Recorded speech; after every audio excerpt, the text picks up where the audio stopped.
Hi everyone! In today's video, mag-unboxing nga tayo guys ng plants galing sa Bacolod.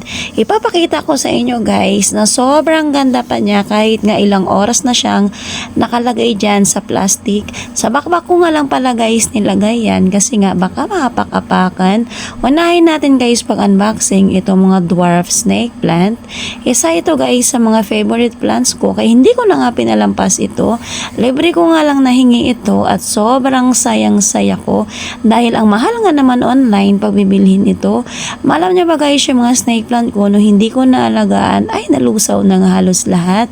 Pangalawa naman guys na bubuksan natin ito yung mga orchids na galing sa Bacolod again kasi nga ang mahal ng orchids dito sa Maynila.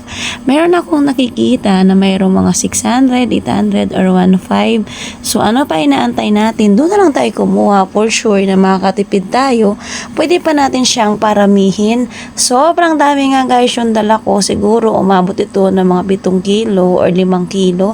Basta mabigat talaga siya. Nilagay ko na nga sa backpack. Ayan guys, sayang nga medyo nalanta na pero alam ko namang makarecover pa siya. Kaya nga tinanggal ko na agad sa plastic para maitanim ko na rin yung iba.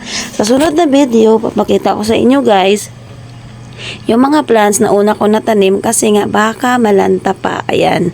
Ito nga, sayang din yung isang orchids ko kasi nalanta. Ito naman guys, anthurium plants.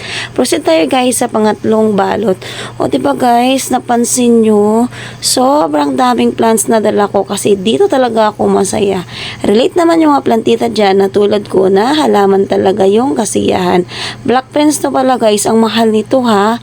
Pero nakukuha ko lang to sa Negros ng free. Ayan. Ito naman guys, yung mga varieties ng anthurium, ayan. And then, ito naman yung mga aglaoniman na iba't ibang varieties na ang gaganda. Kung tingnan mo nga, pwede mo na siyang ibigay na bouquet. Thank you, bye!